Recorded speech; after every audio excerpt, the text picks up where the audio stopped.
In November 1956, the world witnessed a moment that quietly ended an empire. The most powerful global force of its time, an empire that once ruled nearly a quarter of the planet, whose currency had dominated international trade for more than a century, collapsed in just 11 days.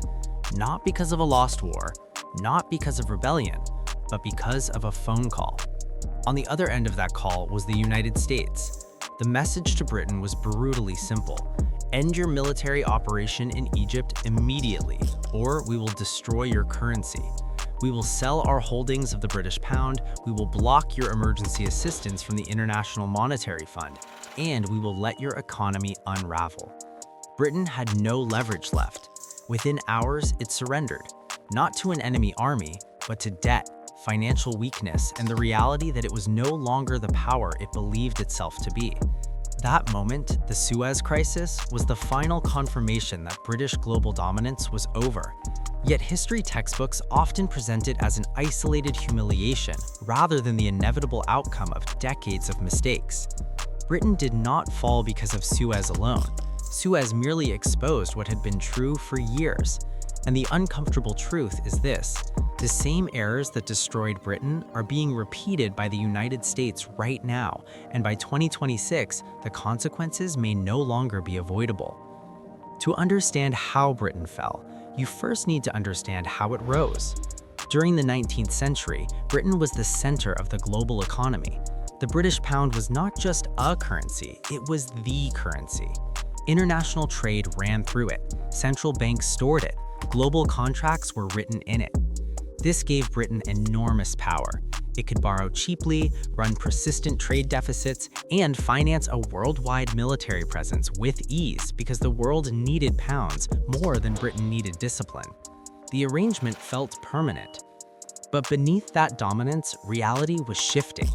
By the late 1800s, the United States had overtaken Britain as the world's largest economy.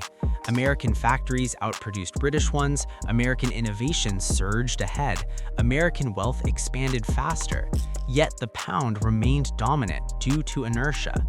The global financial system was built around it, and changing currencies felt inconvenient.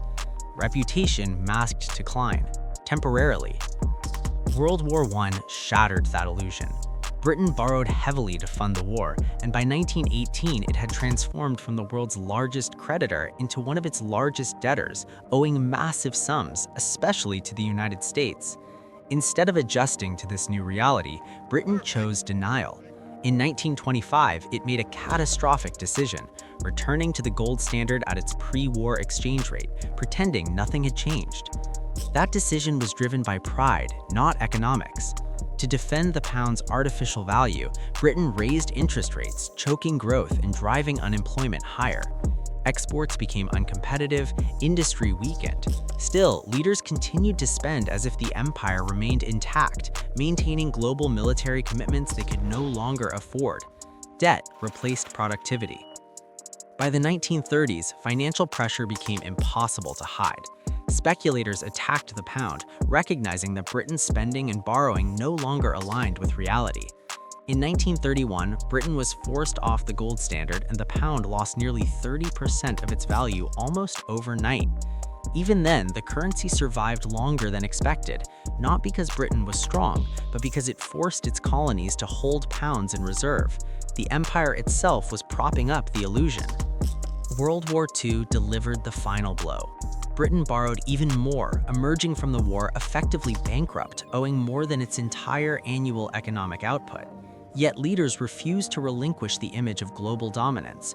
Military deployments continued, prestige spending persisted. The empire survived only through American loans and goodwill. Then came 1956. When Egypt nationalized the Suez Canal, Britain responded with force, launching a military operation alongside France and Israel. Militarily, the campaign was succeeding.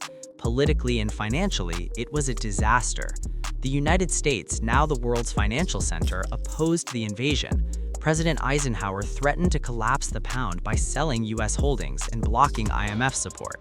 Britain's reserves were draining rapidly. Within days, financial catastrophe loomed.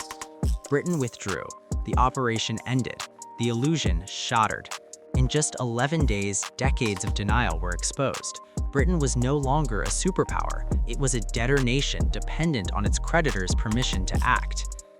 This story should deeply concern Americans, because the United States today is following the same script. Britain's debt-to-GDP ratio after World War II exceeded 200%. America's is now approaching 120% and rising rapidly. Trillions are added annually. The government borrows billions every day simply to function. Like Britain, America maintains a vast global military presence funded not by surplus, but by debt. Britain relied on empire to enforce pound usage. America relies on the dollar's role in global energy markets and finance, but that system is weakening. Major nations increasingly trade outside the dollar. Alternative payment systems are being built. Allies quietly hedge their exposure, yet America continues to act as if dominance is permanent, as if no alternative exists, as if history no longer applies. Britain's decline was gradual, until it wasn't. For decades, warning signs accumulated: rising debt, declining industry, overextended commitments. But as long as the pound seemed strong, leaders convinced themselves everything was fine.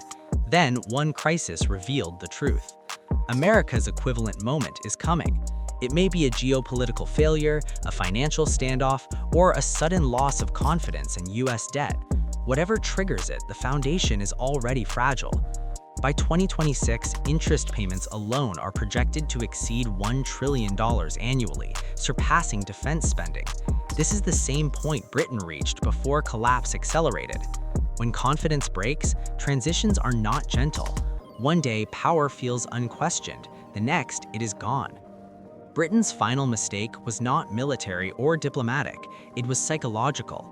Leaders believed reputation could replace reality, that history entitled them to permanence, that decline was someone else's problem. America is telling itself the same story today. Reserve currencies do not fall because of enemies. They fall because of choices. Spending without restraint, borrowing instead of producing, preserving pride instead of solvency. Britain made those choices. America is making them now. This is not about fear. It is about awareness. Britain had a window to change course, and it ignored it. Warnings were dismissed, critics were mocked. Reality arrived anyway. America stands at a similar crossroads. The warnings are visible, the math is undeniable. What remains uncertain is whether we will listen. History does not care about confidence. It cares about balance. It does not collapse systems slowly. It waits, then moves quickly. The British Empire learned that lesson in November 1956. The question now is whether America will learn it before history repeats itself once again.